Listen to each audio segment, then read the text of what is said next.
Et avec nous sur le plateau du 19h Info, deux invités pour en parler. Avec nous sur ma droite, le professeur Zoubeir Harrat, directeur général de l'Institut Pasteur à Alger. Bonsoir. Bonsoir. Et sur ma gauche, le docteur Bekat Barkani, vous êtes président de l'Ordre des médecins. Bonsoir à vous. Bonsoir.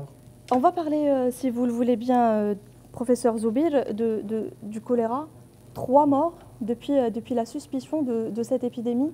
Effectivement, depuis qu'on a eu les premiers cas suspects de choléra, il y a eu d'abord une cellule de crise qui a été mise en place et de suite, tous les prélèvements ont été réalisés soit au voisinage des malades, soit dans les environs immédiats des domiciles des malades. Et les prélèvements ont été effectués sur les patients eux-mêmes et également sur les points d'eau suspects d'être contaminés par le choléra. Comme vous savez, le choléra est une maladie infectieuse transmissible due à un vibrio choléré qui cause des diarrhées profuses qui peuvent apparaître chez un sujet en bonne santé et les symptômes peuvent apparaître selon une période d'incubation qui va de 6 heures à une dizaine de jours et les symptômes varient d'un sujet à l'autre. Les symptômes sont les mêmes qu'une intoxication alimentaire? Pratiquement les mêmes, mais je veux dire qu'elles sont d'une intensité très importante parce que le malade peut présenter 10 à 50 selles par jour et ce sont des selles profuses, parfois il n'y a pas de douleur, mais le fait qu'il y ait une perte excessive de liquide, le patient peut présenter des crampes dues à la fuite des électrolytes comme le potassium et le sodium. Donc c'est un problème au début de réhydratation des patients, puisque le vibrion produit une toxine qui, elle, induit une perte de liquide des intestins. Donc là, la maladie, si elle est prise à temps au début, elle est guérissable à 100%. Il suffit de réhydrater le patient avec soit une réhydratation orale par les sels de réhydratation ou bien par perfusion si le sujet présente des vomissements. Mais je veux dire que plus le patient est pris en charge précocement, plus il y a une forte possibilité de guérison. D'abord, tous les patients qui ont été donc, pris en charge, soit à l'hôpital de Boufarik ou à Qatar, sont guéris, sont maintenant sortis.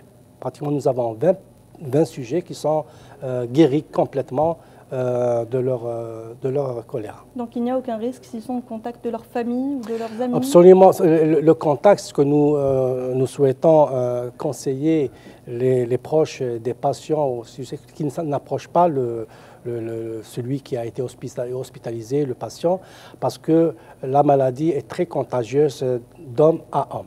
C'est une maladie qu'on appelle des mains sales.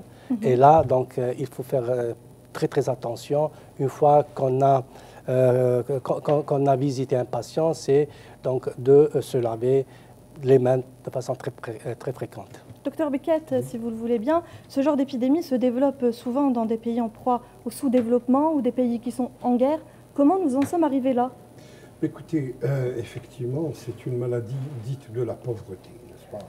Quand on n'a pas de réseau d'assainissement des eaux usées qui est conséquent. Moi, je me souviens, dans ma carrière, dans les années, au début des années 70, nous avions une grande épidémie de choléra en Algérie qui a été importée du Moyen-Orient, pour être plus exact.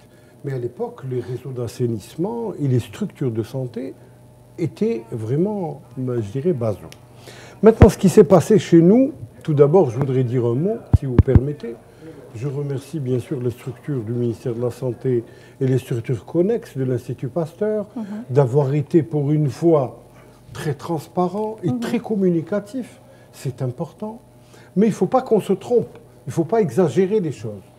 On disait avant au Moyen-Âge, la peste et le choléra. Bon, la peste, il n'y en a presque plus. Le choléra, il est de façon intermittente. Les études épidémiologiques sont en cours. On vous explique que ça n'est qu'une diarrhée et des vomissements très profuses qui sont, quand elles sont prises très tôt, bien entendu, sont guérissables. Mais seulement, il faut éviter un certain nombre de réflexes. Les enquêtes épidémiologiques sont en cours. Moi, les questions que je me pose, comment, de façon multifocale, Il y a eu des foyers à Boufarik, à Ain Bessam, à Kaza. Est-ce qu'il y a un lien, j'entends dire, de liens familiaux? Parce que la responsabilité d'une épidémie comme ça, elle est à chercher ailleurs. Les médecins sont là, sont le dernier rempart. Ils essayent de prendre les gens très tôt et de leur expliquer le b.a.-ba de l'hygiène basale. Mais l'hygiène, en général, qui est responsable? Parce que c'est ça. La maladie du choléra, on vous dira que c'est la maladie des mains sales. La maladie de l'absence d'un certain nombre de précautions basales, de ne pas laver les fruits et légumes, etc., etc. Je pense que c'est un coup de semonce.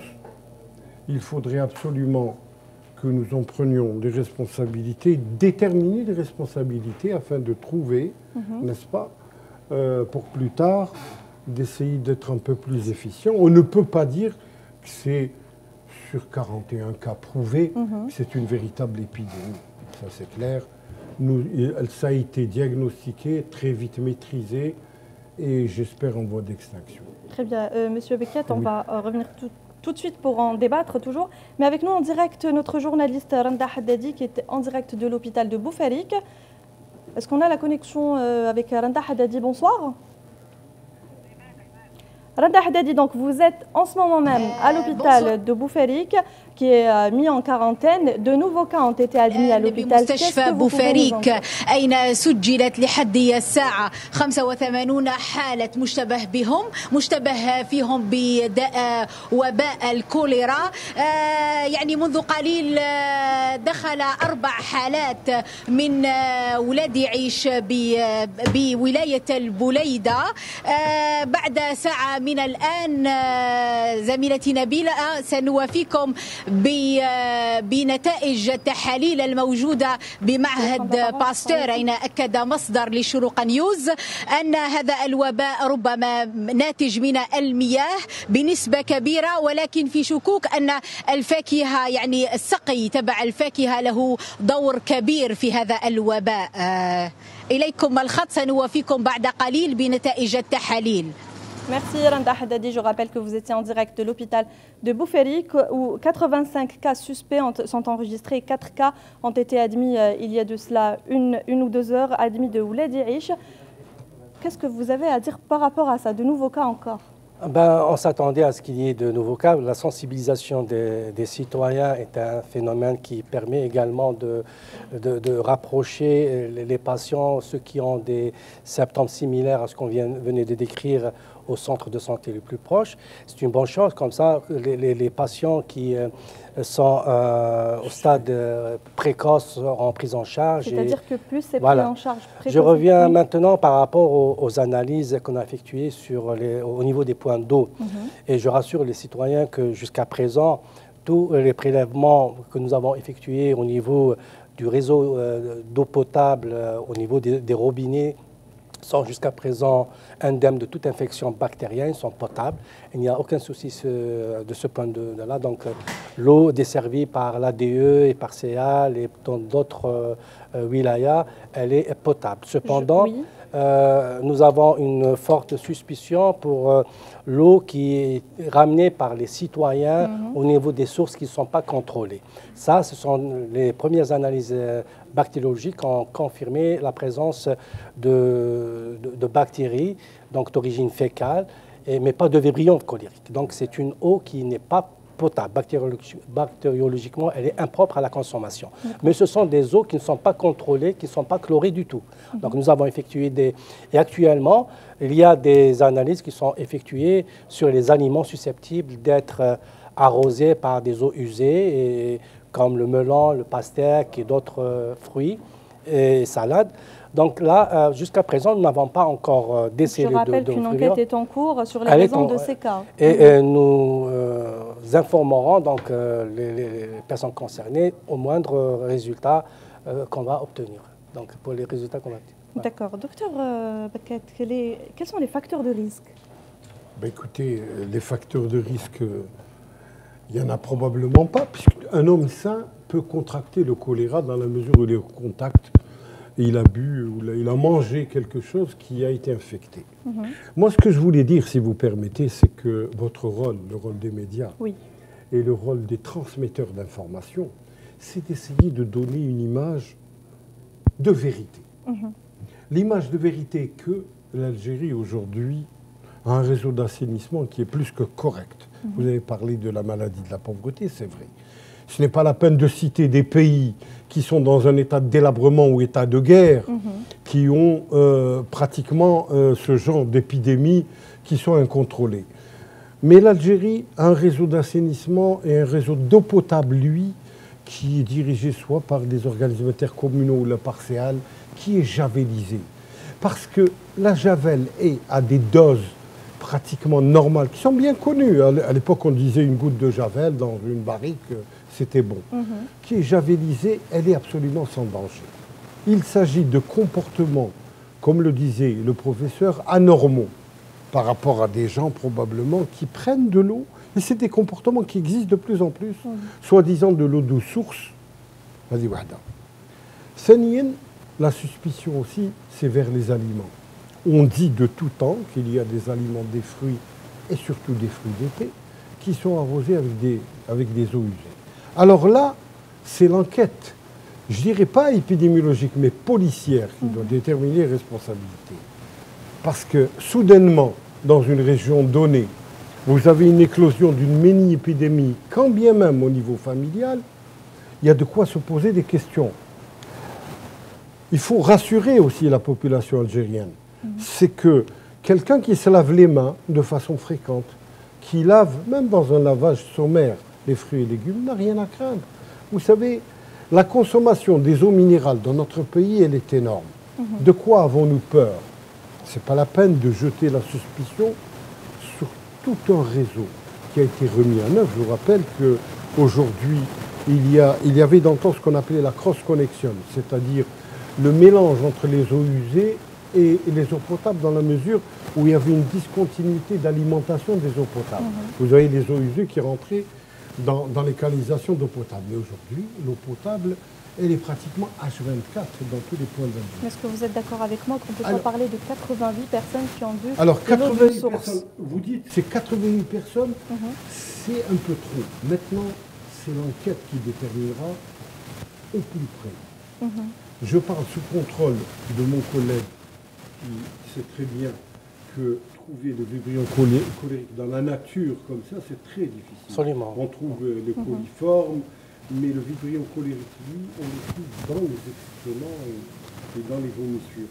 Mais par contre, 88 personnes, je suis d'accord avec vous, c'est 88 personnes de trop.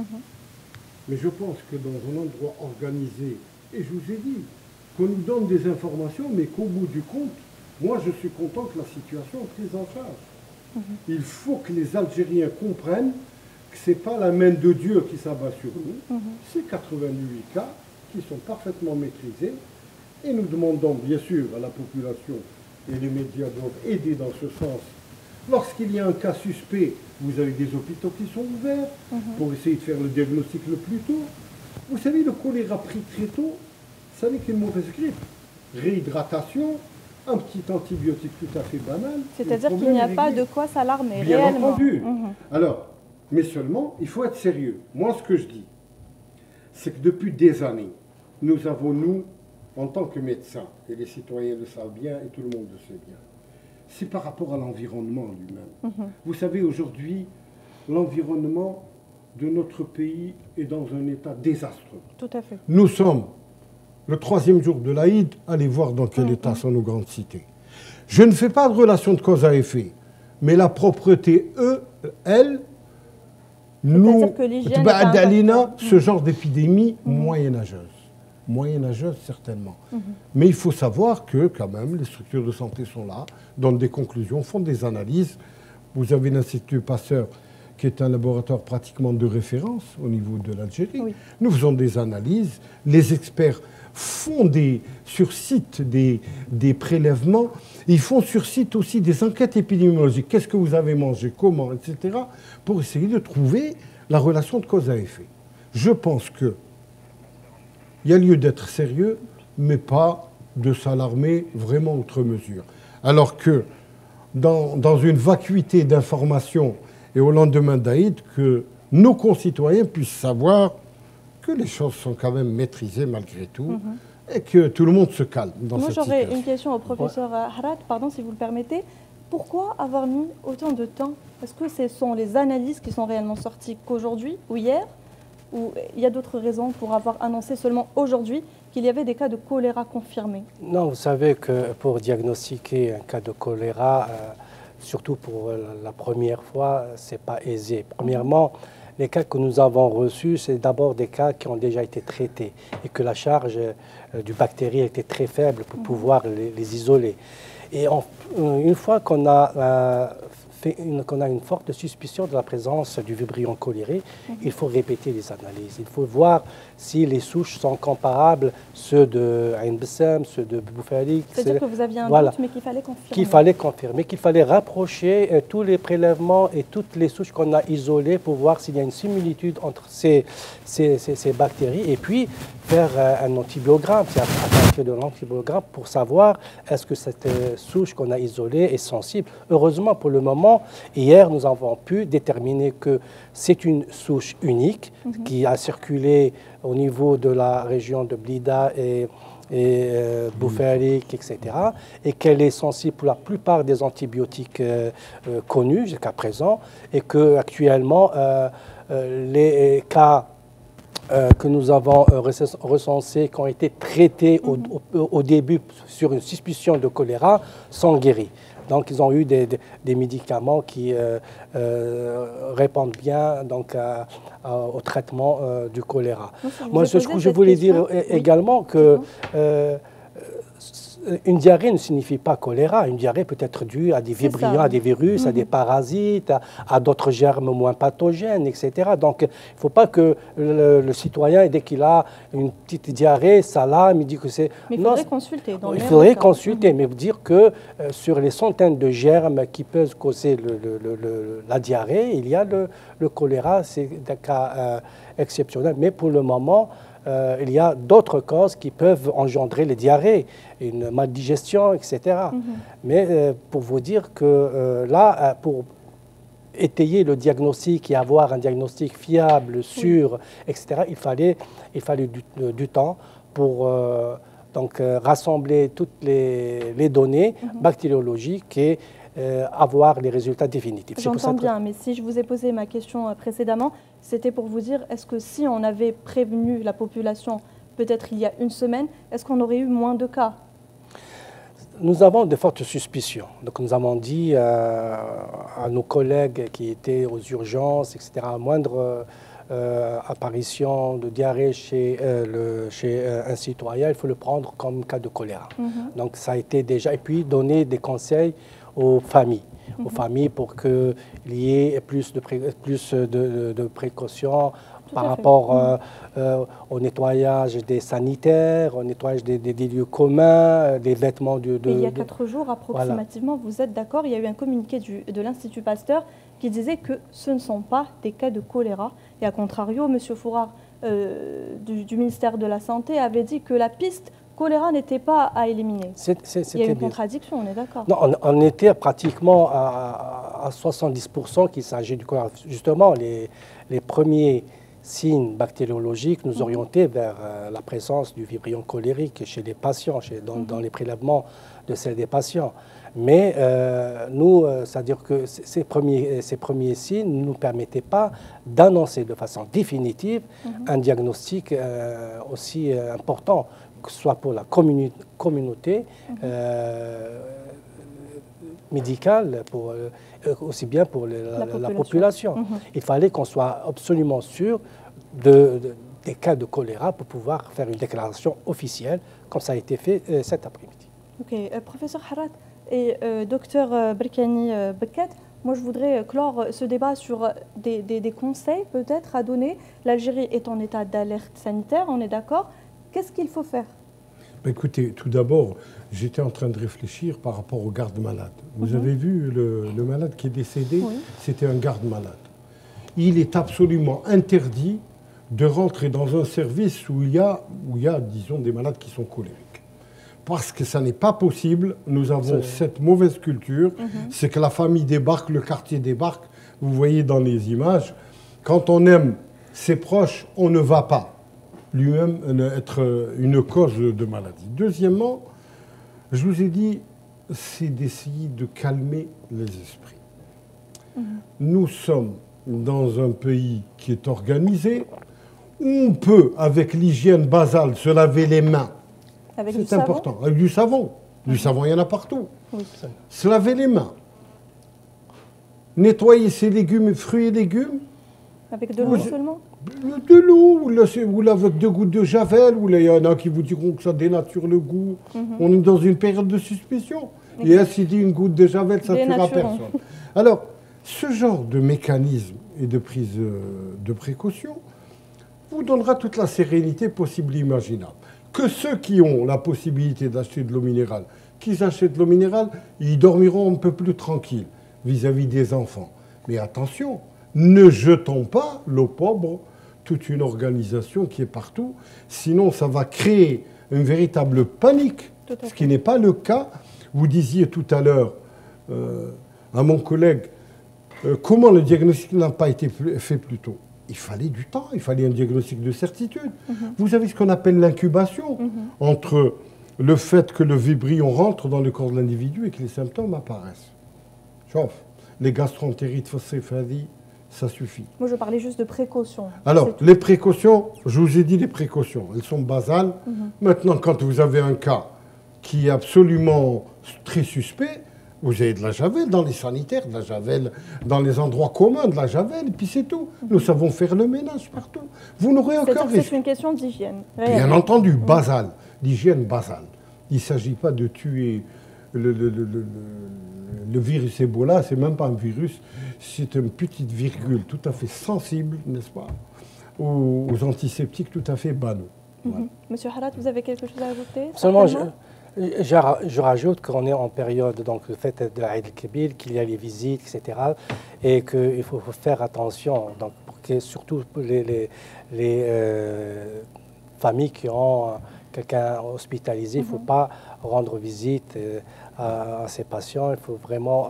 On va parler avec un langage très simple pour que nos téléspectateurs puissent comprendre. Est-ce que faire la bise est un danger?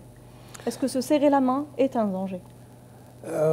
Dans les moments actuellement, surtout dans les foyers, là où il y a des cas de suspicion de choléra, il vaut mieux éviter ça. Même si on serre la main, il faut se laver les mains, soit avec la solution hydroalcoolique, ou avec le savon. Dans les etc. bus aussi? Dans les bus... Vous savez, les gens tiennent la barre et c'est de main. Mais il faut se laver régulièrement Donc, les mains. le secret, c'est se laver les mains. Se laver régulièrement les mains. Donc vivre normalement, avec des règles d'hygiène très c'est régulière. Il ne faut pas se laver à chaque minute parce que sinon on rentrerait dans un autre on travers. devient maniaque. Mais se laver les mains si vous avez une forte suspicion. C'est vrai que les lieux communs... Mais attention, le choléra, ça ne court pas. Les bus de l'ETUSA, les bus de transport scolaire, écoutez, c'est localisé dans certaines familles. Prenons des précautions, ça nous aidera, même à l'avenir. Bien sûr. Vous savez, même dans la grippe, ça nous aidera. Voilà. Absolument. Continuez votre... Bonnes habitudes. Donc là, comme... pendant les saisons d'hiver ou d'automne, c'est la grippe, les affections respiratoires, etc., qui sont communes. En été, c'est les maladies diarrhéiques qui prennent le devant. Et là, nous avons tout le temps insisté pour qu'il y ait une cassure du cycle de transmission de ces maladies diarrhéiques. Il n'y a pas mieux que l'assainissement, surtout les zones communes, les toilettes, et également de laver les fruits et légumes avant leur consommation, se laver les mains. Ça, c'est les mesures simples, basiques, préventives pour pouvoir donc, se prémunir de n'importe quel germe, aussi bien du germe du choléra ou des virus ou de parasites. Et si on a les symptômes? Si on a les symptômes, il faut donc se rapprocher des structures de santé la plus proche. Et là, le médecin va vous conseiller des médicaments à prendre. Si ça nécessite une hospitalisation, il va hospitaliser le patient. Il va le mettre en quarantaine pour qu'il n'y ait pas le temps que les analyses bactériologiques viennent confirmer ou infirmer la présence du germe de choléra. Ça prend 24-48 heures donc d'isolement. Maintenant, et en même temps, il y a le traitement qui est mis en place avant l'annonce du résultat, par mesure préventive. Donc là, c'est une situation qui est très maîtrisable. Je vous le dis franchement, sans aucune... D'ailleurs, cette émission et les émissions qui vont suivre, c'est la sensibilisation du citoyen sur les mesures d'hygiène.